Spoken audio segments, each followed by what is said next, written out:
Dari tadi pagi heboh soal Gilang, seorang mahasiswa di Surabaya yang diberitakan melakukan serangkaian perlakuan tidak menyenangkan atau bisa dikategorikan sebagai kejahatan seksual walaupun bukan pemerkosaan.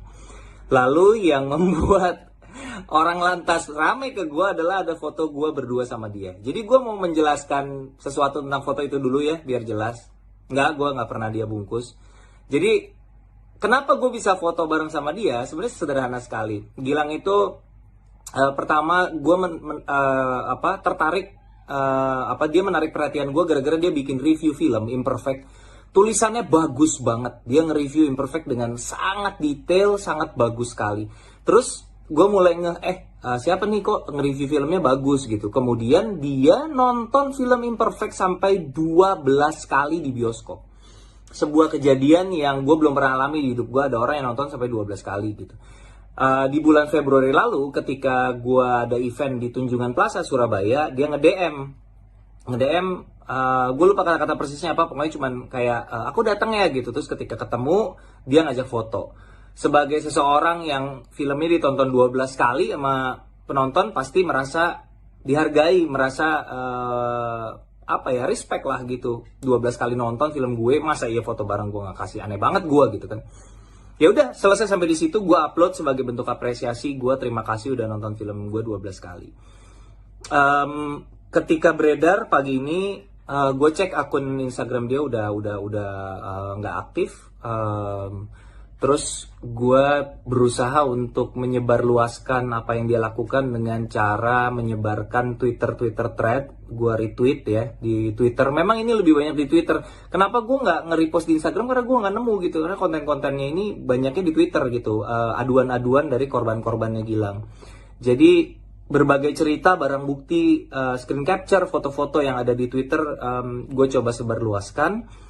Tapi intinya sih gue mau ngomong dua hal dari kasus Gilang yang ramai hari ini. Yang pertama adalah kekerasan seksual bukan hanya menimpa perempuan.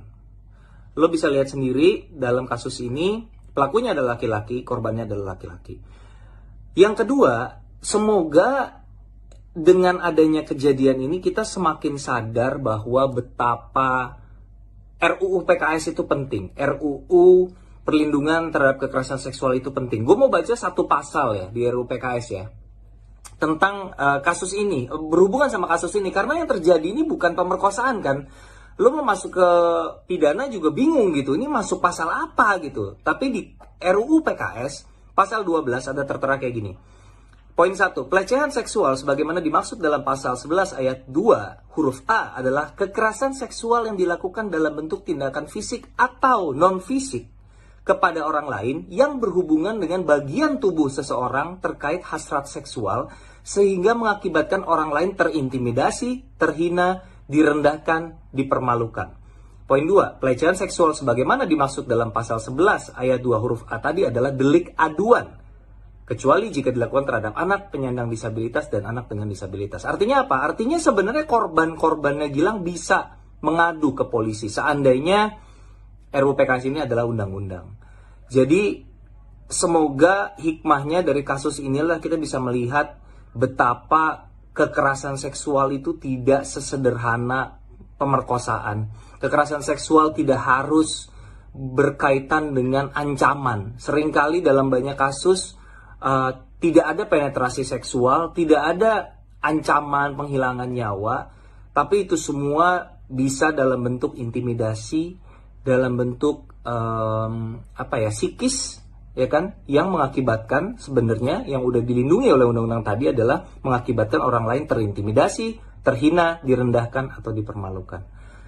Jadi gue cuman berharap setelah kejadian ini kalau kedepannya teman-teman melihat ada perjuangan soal RUU PKS, now you